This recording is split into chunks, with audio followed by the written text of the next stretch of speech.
Hello साथियों, स्वागत है आपके अपने परिवार एग्जामपुर में। मैं प्रबल एसएससी एग्जाम्स बाय एग्जामपुर में आज बहुत बहुत आपका स्वागत करता हूं। आपको पता है कि आज दिन कौन सा सैटरडे है, 14 नवंबर। आज हम लोग क्या करते हैं, डेली आप लोगों का टेस्ट लेते हैं एवरी सैटरडे को। तो आज हम हिस्ट्री और इकोनॉमी के मिक्स आपका टेस्ट लेंगे। और सबसे पहले आप सारे साथियों को दीपावली की हार्दिक बधाई। जीवन में आपके ऐसे ही सफलता का दीप जगमगाते रहे, हमेशा आपके माता और पिता का आशीर्वाद दोनों का हमेशा आपके ऊपर बना रहे, गुरु लोगों का भी आशीर्वाद आपके ऊपर बना रहे, और ऐसे जीवन में मुस्कुराते रहिए, हंसते रहिए।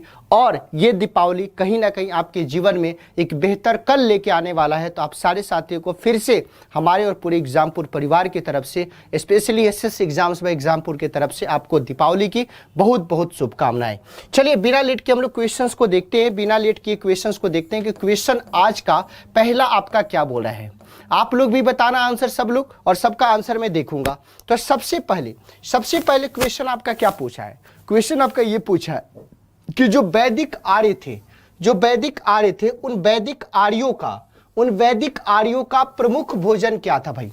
क्वेश्चन क्या पूछा आपका, वैदिक आर्यों का प्रमुख भोजन आपका क्या था। तो वैदिक आर्य की जब हम बात करते हैं तो आपके जहन में सीधी सी बात यह आनी चाहिए कि मैंने आपको क्या बोला था कि जो आपके ऋग्वैदिक काल के जो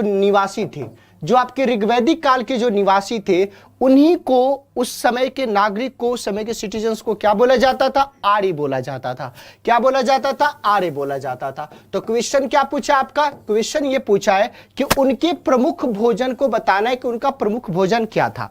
और आप सारे के सारे साथी आंसर देना शुरू कीजिए।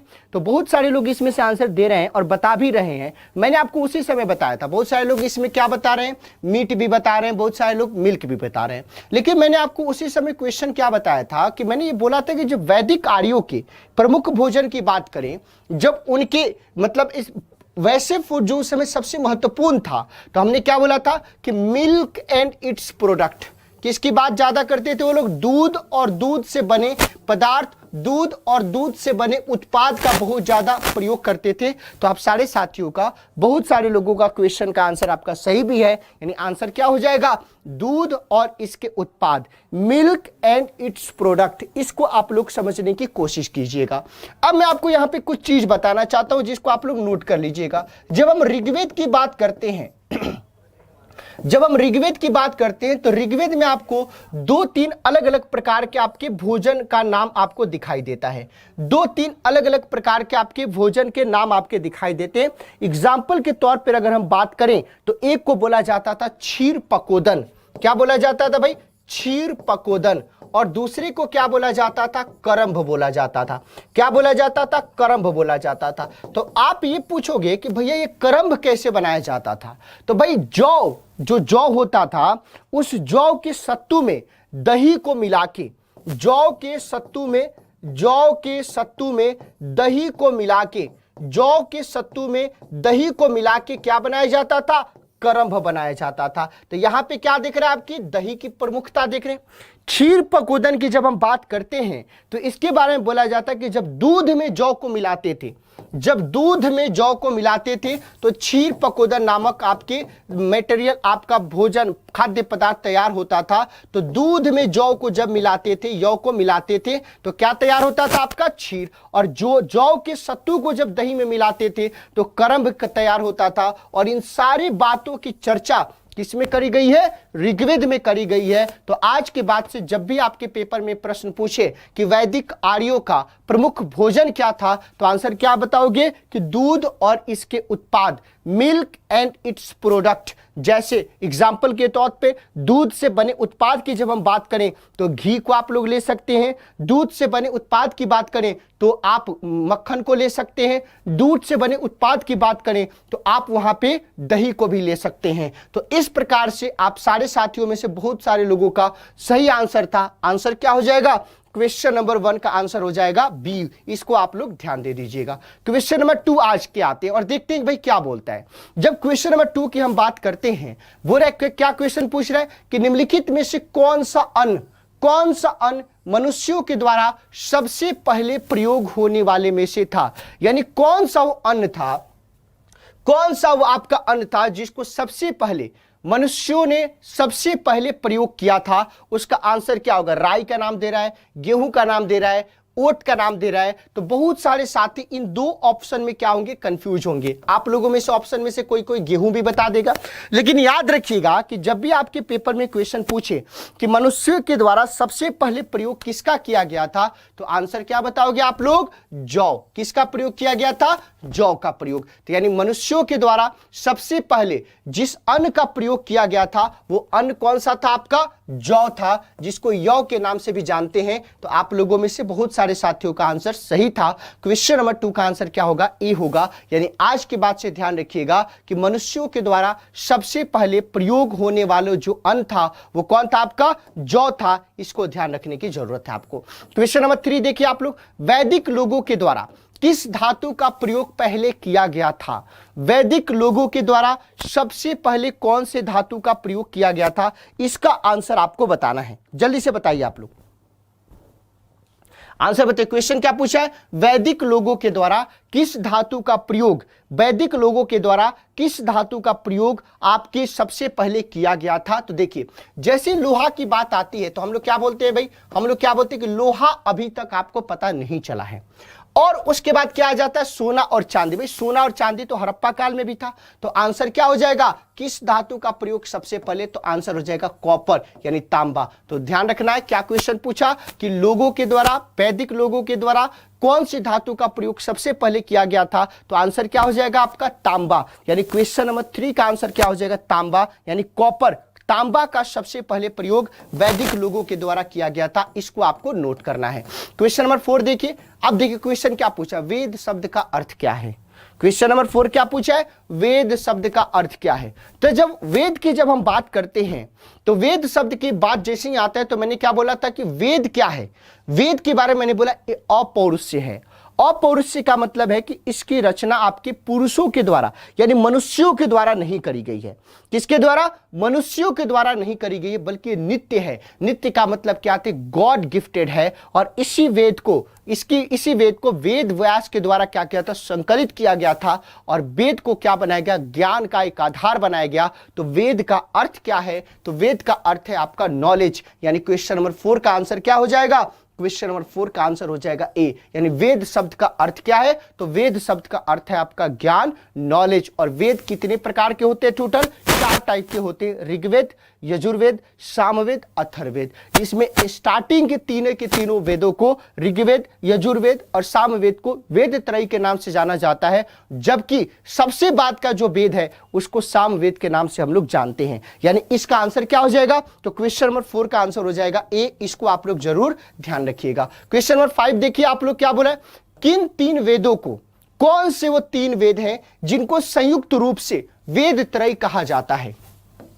कौन से वो 3 वेद हैं जिसको एक साथ मिला के वेद त्रयी कहा गया है, जिसको एक साथ मिला के वेद त्रयी के नाम से जाना जाता है? तो अभी मैंने आपको बताया कि टोटल आपके कितने वेद है भाई? टोटल आपके 4 वेद हैं। कितने वेद है? टोटल 4 वेद है। एक को क्या बोला गया? ऋग्वेद। दूसरे को क्या बोला गया? यजुर्वेद। तीसरे को क्या बोला गया? सामवेद। और चौथे को क्या बोला गया? अथर्ववेद। तो बोले कि RYS यानी ऋग्वेद, यजुर्वेद, सामवेद जो हैं, इन्हीं तीनों को मिला के क्या कहा जाता है? इन्हीं तीनों को वेद त्रयी कहा जाता है। क्या कहा जाता है? इन तीनों को वेद त्रयी कहा जाता है। जबकि जो अथर्ववेद है आपका, ये सबसे बाद का वेद है, इसका कोई भी मामला आपका नहीं बनता है। तो इसमें आप लोग देख लीजिए, यहां पे क्या अथर्ववेद गलत है भाई? यहां पे देख लीजिए, जहां जहां पे भी अथर्ववेद आपको दिखे वो ऑप्शन अपने आप क्या हो जाएगा? गलत हो जाएगा। यानी इसका आंसर क्या हो जाएगा? ऋग्वेद, सामवेद और यजुर्वेद। जितने भी साथी इस सेशन को लाइव देख रहे हैं, सब लोगों से बस एक ही रिक्वेस्ट है कि एसएससी एग्जाम्स बाय एग्जामपुर परिवार को अगर अभी तक आपने सब्सक्राइब नहीं किया है तो जरूर सब्सक्राइब करना। अगर आपको ये सेशन अच्छा लग रहा है, क्वेश्चंस आपसे हो रहे हैं, तो अभी तक अगर आपने इस सेशन को लाइक नहीं किया है तो एक बार लाइक भी जरूर कीजिएगा, ताकि आपके भाई को वो एनर्जी मिले और आप लोगों को लगातार ऐसे ही हम लोग पढ़ाते रहें। क्वेश्चन नंबर 6 देखिए आप लोग। क्वेश्चन नंबर 6 देखिए, मैंने आपको एक बात बताया था, एक उपनिषद की चर्चा करी गई थी। वो उपनिषद कौन था भाई आपका? वो उपनिषद था जबालो उपनिषद। कौन से उपनिषद था भाई? जबालो उपनिषद।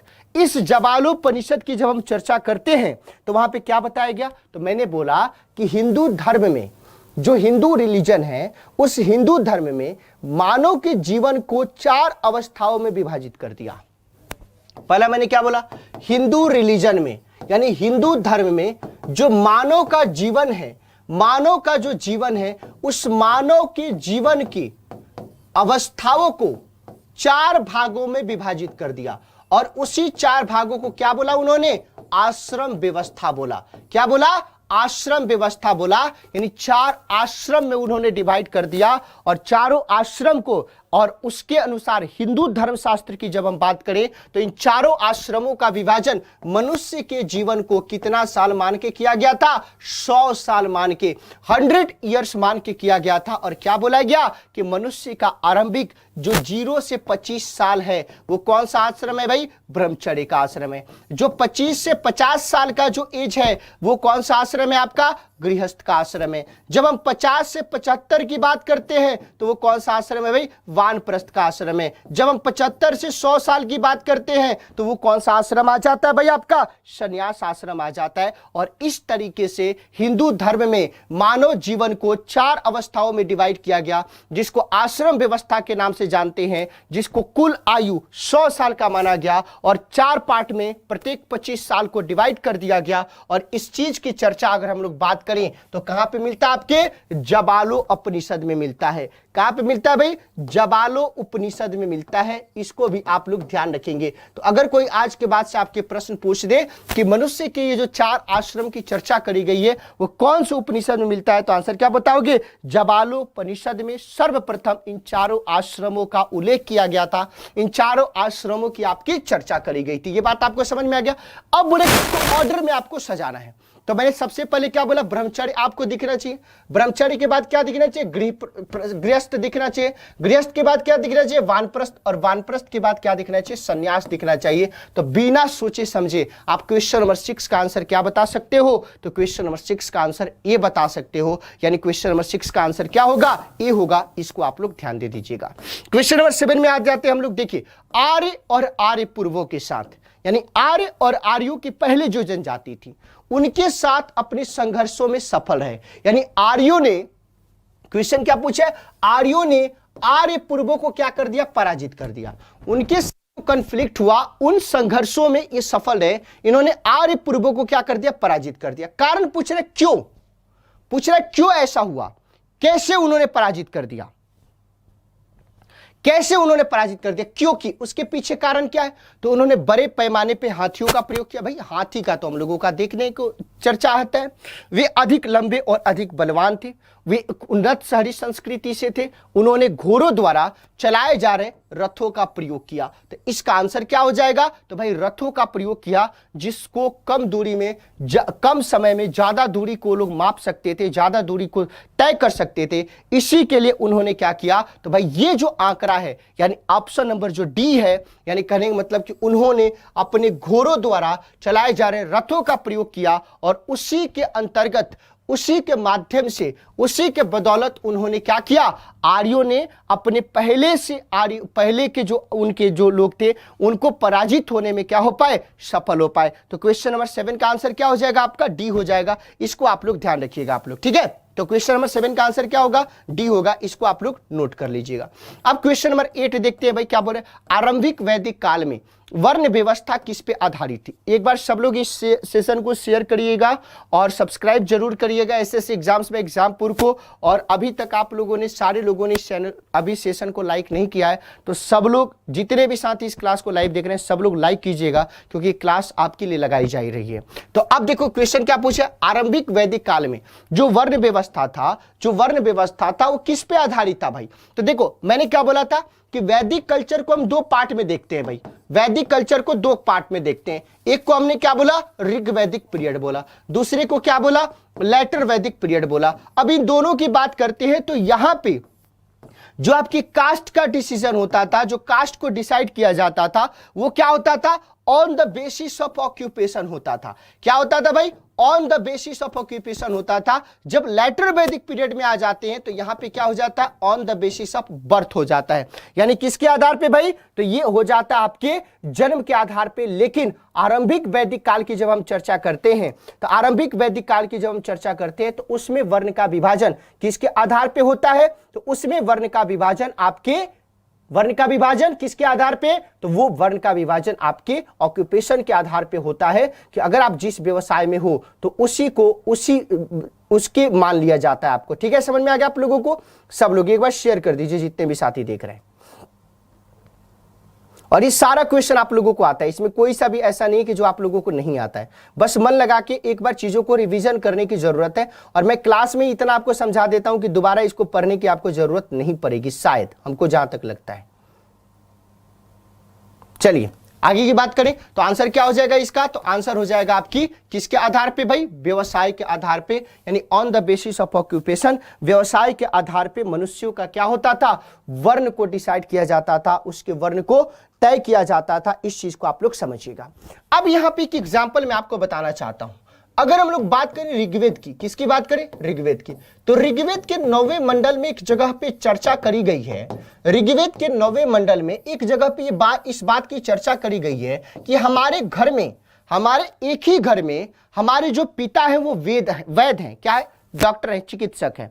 मैं जो हूं वो क्या है? पोएट है। और हमारी जो माँ है वो चक्की चलाती है। क्या चलाती है? चक्की चलाती है। यानी इसका मतलब क्या देखा आपने? इसका मतलब ये देखा आपने कि भाई कहीं ना कहीं उस समय क्या होता था कि भाई ऐसा नहीं कि एक ही परिवार में एक ही तरीके के व्यवसाय करने वाले लोग होते थे, अलग अलग व्यवसाय करने वाले लोग थे। इसका मतलब क्या है कि उनके जो वर्ण का विभाजन होता था वो उनके जन्म के आधार पे न होके उनके व्यवसाय के आधार पे होता था। और एक कहानी जो मैंने बताया जिसकी चर्चा ऋग्वेद के 9वें मंडल में मिली है, उसके आधार पे भी इसको क्या किया जा सकता है? प्रूफ किया जा सकता है। तो क्वेश्चन नंबर 8 का आंसर क्या हो जाएगा? सी हो जाएगा। क्वेश्चन नंबर 9 देखिए, ऋग्वैदिक आर्य आपके पशुचारी लोग थे। वह इस तथ्य से पुष्ट होता है कि कौन सा वो कारण है जिसके आधार पे आप बोल सकते हैं कि जो ऋग्वैदिक काल के जो निवासी थे वो कहीं ना कहीं आपके पशुचारी लोग थे। ये किस आधार पे आप कह सकते हैं? किस आधार पे कर सकते हैं? तो ऋग्वेद में गाय के अनेक संदर्भ मिले। हमने बोला कि सही बात है भाई, ऋग्वेद में गाय का 176 बार चर्चा मिला है भाई, 176 टाइम्स चर्चा मिला है। जो अधिकांश जो युद्ध होता था वो किसके लिए होता था? गायों के लिए लड़े गए थे, पशुओं के लिए लड़े गए थे। और पुरोहितों को उस समय जो दान में दिया जाता था, यहां पे जमीन का कोई ये नहीं था, लैंड को कोई दान में नहीं देता था, बल्कि सबसे महत्वपूर्ण जो स्थान था वो किसका होता था? पशुओं का होता था, गायों का होता था। और पुरोहितों को भी दान में क्या दिया जाता था? तो दान में जो उपहार जो दिए जाते थे वो गाय दिए जाते थे। इस प्रकार से ऊपर के तीनों जो ऑप्शन है वो करेक्ट है। यानी क्वेश्चन नंबर 9 का आंसर क्या हो जाएगा? तो क्वेश्चन नंबर 9 का आंसर आपका डी हो जाएगा। क्या हो जाएगा आपका? डी हो जाएगा। क्वेश्चन नंबर 9 का आंसर क्या हो जाएगा? डी हो जाएगा, उपयुक्त सभी। और आप बोलोगे कि तो सर बताओ कि जब गायों के लिए ही आपके लड़े गए थे तो उसमें क्षेत्र की प्राप्ति की बात कैसे आ जाती है? तो भाई क्षेत्र की प्राप्ति की बात हो जाती है। गाय है तो गाय के लिए चारा भी चाहिए, तो उस चारागाह की भूमि को प्राप्त करने के लिए हो सकता है कि युद्ध किया जाता हो। लेकिन ये जो क्वेश्चन पूछ रहा था कि ऋग्वैदिक आर्य पशुचारी थे, ये इस तथ्य से पुष्टि होता है। तो भाई ऋग्वेद में गाय के अनेक संदर्भ प्राप्त होते हैं। अधिकांश युद्ध है वो आपकी किसके लिए लड़ी गई है? गायों के लिए लड़ी गई है। फिर मैंने आपको क्या बताया कि उसमें निजी संपत्ति यानी भूमि आपकी किसी प्रकार का निजी संपत्ति नहीं था। तो क्वेश्चन नंबर 9 का आंसर क्या हो जाएगा? डी हो जाएगा। इसको आप लोग नोट कर लीजिएगा। क्वेश्चन नंबर 10 देखिए, आर्यों को एक जाति कहने वाला पहला यूरोपियन कौन था भाई? वो कौन सा व्यक्ति था जिसने आर्यों को एक जाति कहा था? जिसने आर्यों को एक जाति कहा था उस व्यक्ति का नाम आपको बताना है। आर्यों को एक जाति कहने वाला जो पहला यूरोपीय व्यक्ति था उसका नाम आपको बताना है कि पहला यूरोपियन कौन था भाई? सर विलियम जोन्स था, H.H. विल्सन था, मैक्स मुलर था, जनरल कनिंघम था। आंसर क्या होगा? जल्दी से बता दीजिए आप लोग। तो आंसर क्या हो जाएगा भाई? देख लीजिए, जब आर्यों को एक जाति कहने की बात आती है तो पहला व्यक्ति जो यूरोपियन जिसने आर्यों को एक जाति बोला था और बोला था कि मध्य एशिया से भारत में आए थे, वो व्यक्ति कौन था? Max Muller. तो क्वेश्चन नंबर 10 का आंसर क्या हो जाएगा आपका? सी हो जाएगा। इसको भी आप लोग नोट कर लीजिएगा। क्वेश्चन नंबर 11 देखिए, आर्यन जनजातियों की प्राचीनतम बस्ती कहां पे है भाई? आर्यन जनजातियों की प्राचीनतम बस्ती कहां पे है? उत्तर प्रदेश में स्थित है भाई, हिमालय में स्थित है, बंगाल में, दिल्ली में, सप्त सिंधु प्रदेश में। अब देखिए,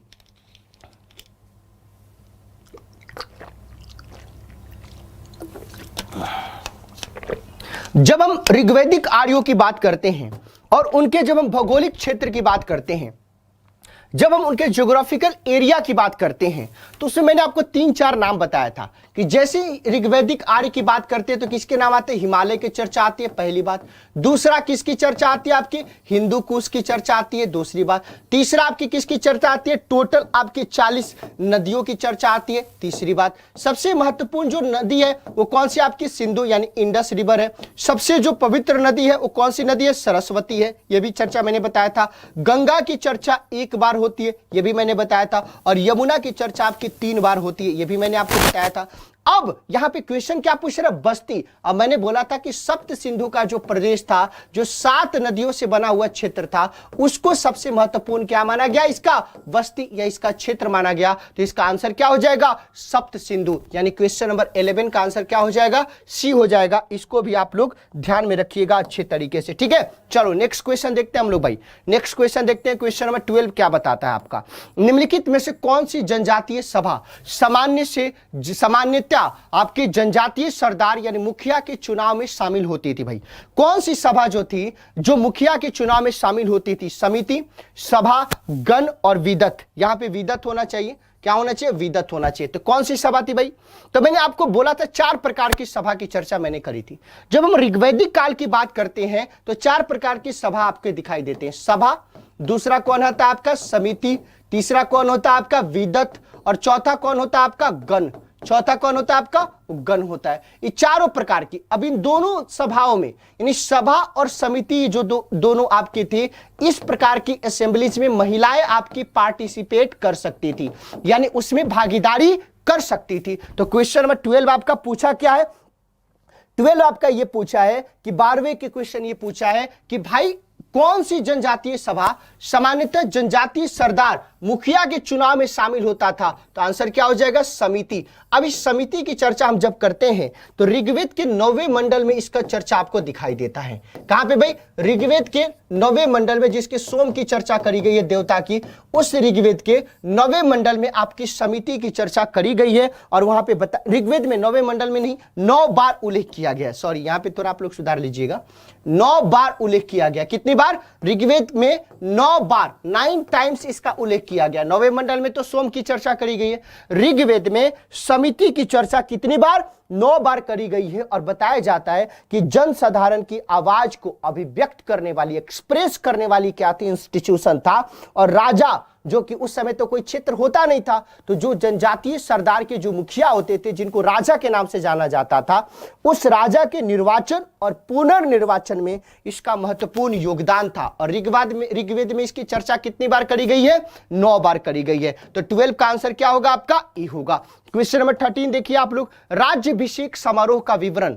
राज्याभिषेक यानी कोरोनेशन, जो कोरोनेशन सेरेमनी जिसमें राजा का अभिषेक किया जाता था, उसको गद्दी दिया जाता था, उस राज्याभिषेक समारोह का विवरण निम्नलिखित में से किसमें किया गया है? केनोपनिषद में किया गया, विष्णु पुराण में किया गया, ऐतरेय ब्राह्मण में किया गया, अथर्ववेद में किया गया है। तो क्वेश्चन नंबर 13 का आंसर क्या होगा? जल्दी बताइए आप लोग। क्वेश्चन नंबर 13 का आंसर क्या होगा? तो याद रखिएगा आप लोग, जब राज्याभिषेक समारोह की बात करते हैं तो इसकी चर्चा किसमें करी गई? ऐतरेय ब्राह्मण में करी गई है। शायद मैंने ये बात आपको नहीं कराया, इसलिए मैं इसको समझा देता हूं। किसमें करी गई है?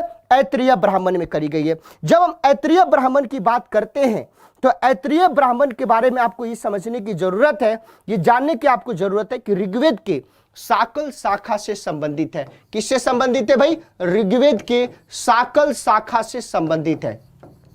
ऋग्वेद के साकल शाखा से संबंधित है। जितने भी साथी इस क्लास को देख रहे हैं, अगर आप लोगों को कोई भी डाउट हो तो आप लोग जरूर ऑफलाइन कमेंट करना, ताकि उसको एक एक डाउट को क्लियर किया जाए। तो क्वेश्चन क्या पूछा? राज्याभिषेक समारोह का विवरण निम्नलिखित में से किसमें किया गया है? तो आंसर क्या बताओगे? ऐतरेय ब्राह्मण में। और ऐतरेय ब्राह्मण क्या है? तो ऋग्वेद का साकल शाखा से संबंधित है ऐतरेय ब्राह्मण। तो 13 का आंसर क्या हो जाएगा आपका? 13 का आंसर सी हो जाएगा। क्वेश्चन नंबर 14 देखिए, वैदिक युग में राजा अपनी जनता से जो कर वसूला करते थे, उस कर को क्या कहा जाता था भाई?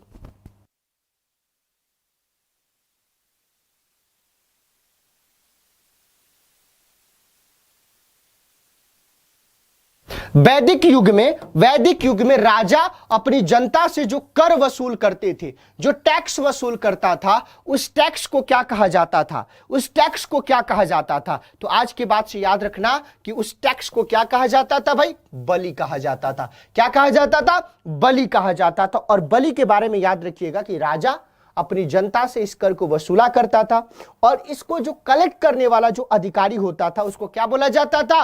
भगदूधा बोला जाता था। भाई क्या बोला जाता था?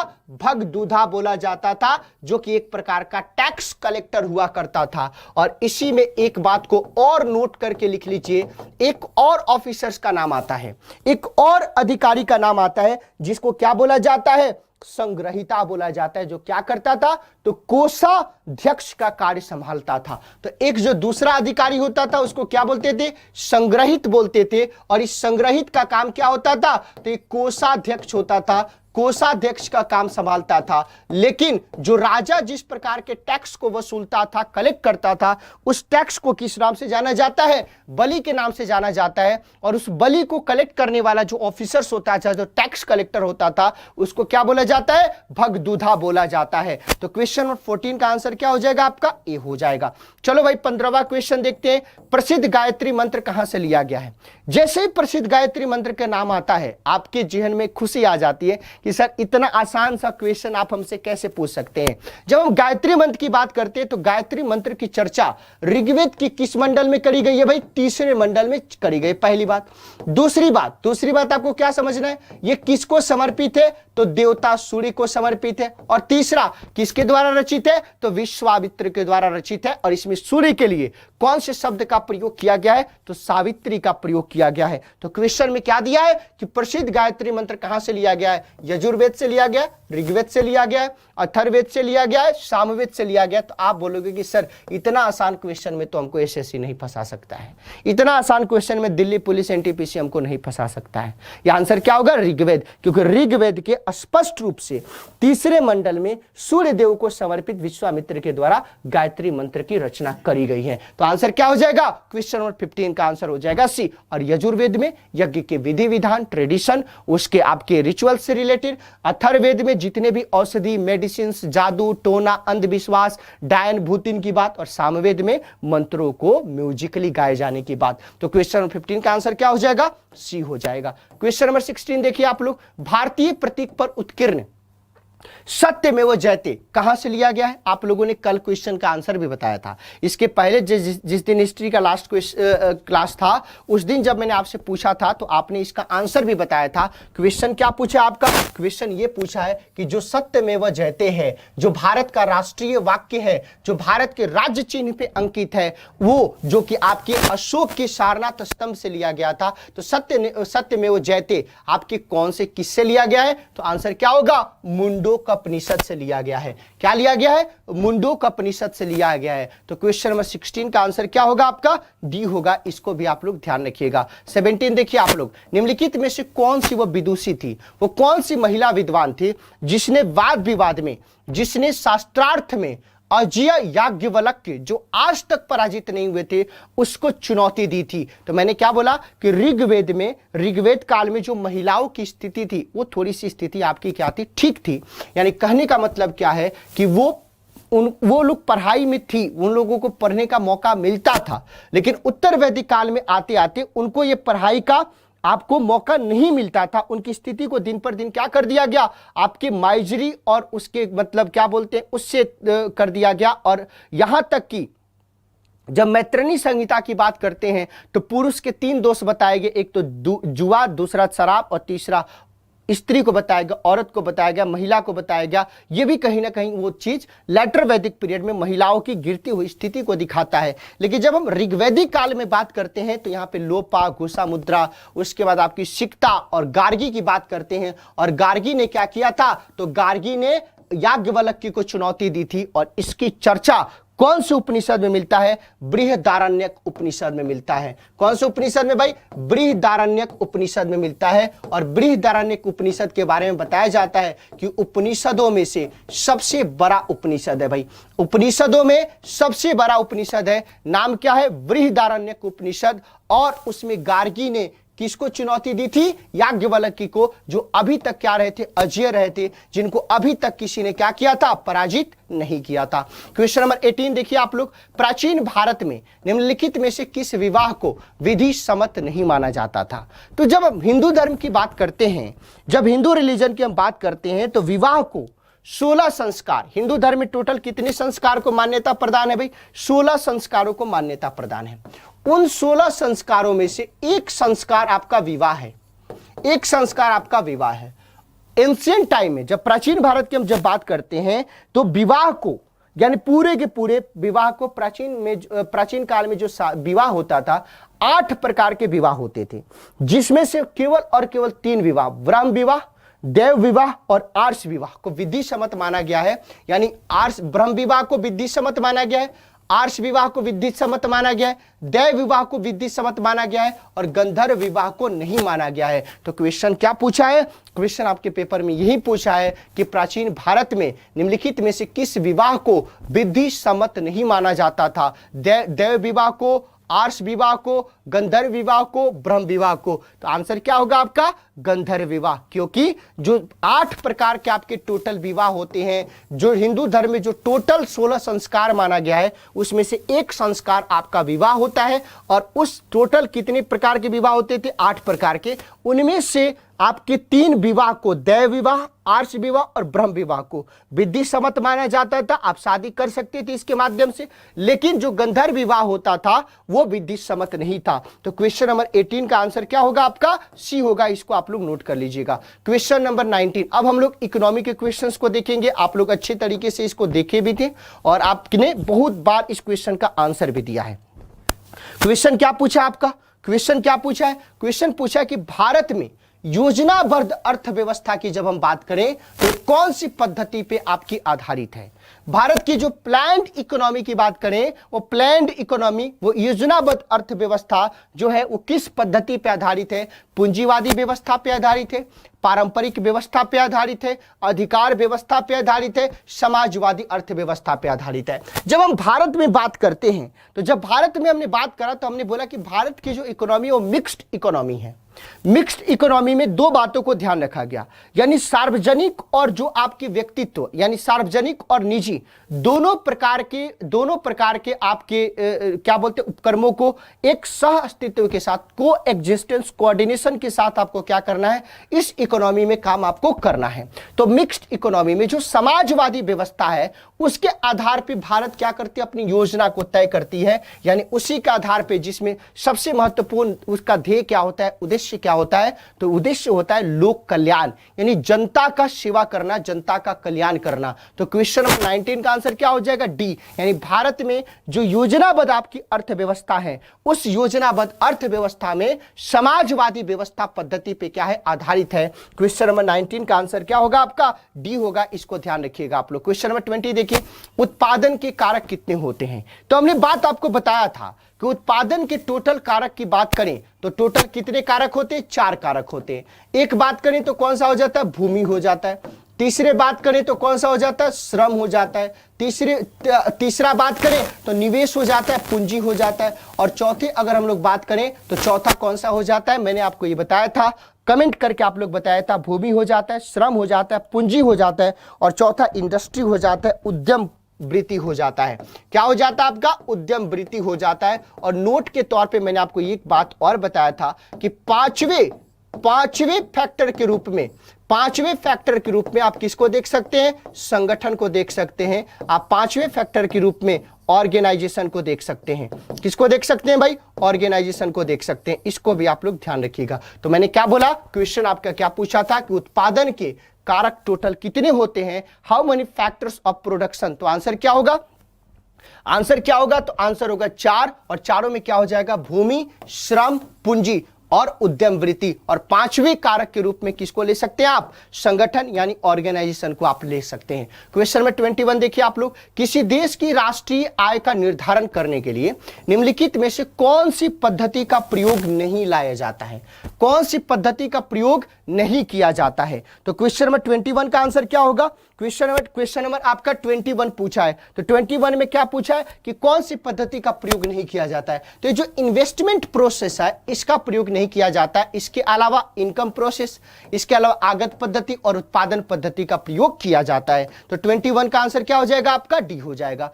क्वेश्चन नंबर 22 देखिए आप लोग, राष्ट्रीय आय क्या है? मैंने 50 बार इसका डिस्कशन कर दिया है कि नेशनल इनकम क्या होता है। एक वर्ष में, यहां पे देखो 5 साल में, गलत बात है। एक वर्ष में देश के बाहर, गलत बात है। 2 साल में, गलत बात है। यानी सही बात क्या है कि एक वर्ष में किसी देश में उत्पादित टोटल आपके जितने भी गुड्स होते हैं और सर्विसेज होते हैं उनका जो मौद्रिक मूल्य होता है उसी को हम लोग नेशनल इनकम या राष्ट्रीय आय के नाम से जानते हैं और समझते हैं। अब नेक्स्ट क्वेश्चन देखिए आप लोग क्या बोला है कि व्यक्तिक प्रयोज्य आय से क्या मतलब समझते हैं?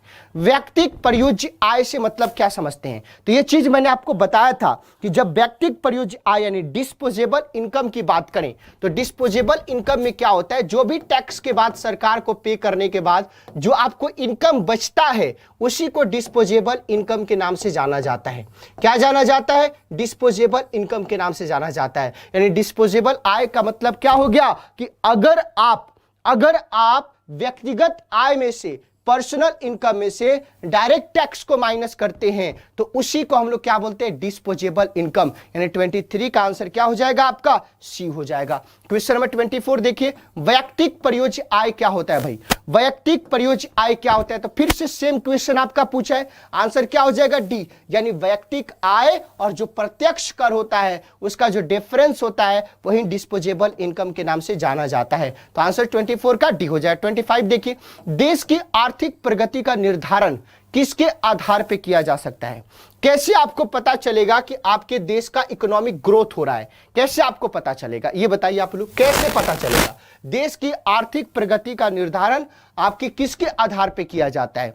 देश की प्रति व्यक्ति आय में वृद्धि हो जाती है, वर्ष के दौरान उत्पादित जो पूंजीगत माल की कीमत में वृद्धि हो जाती है, ट्रेड यूनियन की संख्या में वृद्धि हो जाती है, देश के सामान्य कीमत स्तर में गिरावट हो जाती है। तो क्वेश्चन नंबर 25 का आंसर क्या हो जाएगा आपका? ए हो जाएगा।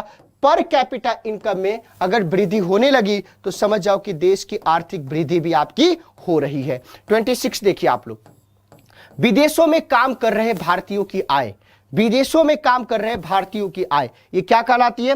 तो विदेशों में काम कर रहे भारतीयों की आय भारत के निवल देशीय उत्पाद का क्या है? अंश है। तो क्वेश्चन नंबर 26 का आंसर क्या होगा? सी होगा। ये सब आप लोगों को बताया इसलिए जल्दी में कर रहा हूं। किसी व्यक्ति के वास्तविक जीवन स्तर का आकलन किया जा सकता है। अगर किसी व्यक्ति के वास्तविक जीवन का आकलन आप करना चाहते हैं तो किसके आधार पर कर सकते हैं? तो पर कैपिटा इनकम, प्रति व्यक्ति आय के आधार पर आप कर सकते हैं। 28 देखिए आप लोग, राष्ट्रीय आय किससे निर्मित होती है भाई? राष्ट्रीय आय किससे निर्मित होती है ये बताइए। राष्ट्रीय आय, नेशनल इनकम किससे निर्मित होती है? तो आंसर क्या हो जाएगा आपका? डी। किसी उत्पादक की गतिविधि के द्वारा, जो प्रोड्यूसर्स है उसकी एक्टिविटीज क्या होती है उसके द्वारा आपकी राष्ट्रीय आय निर्मित होती है, उसी से आपका तय होता है। क्वेश्चन नंबर 29 देखिए आप लोग, किसी निश्चित समयावधि में किसी देश में उत्पादित वस्तुओं और सेवाओं के कुल मूल्य को क्या कहा जाता है भाई? क्वेश्चन नंबर 29 का आंसर, क्वेश्चन नंबर 29 का आंसर क्या हो जाएगा? तो 29 का बी, यानी उसको क्या बोला जाता है? राष्ट्रीय आय बोला जाता है, नेशनल इनकम बोला जाता है। हमको नहीं लगता है कि आप में से किसी का भी गलत होगा। आज के लास्ट क्वेश्चन को देखते हैं भाई।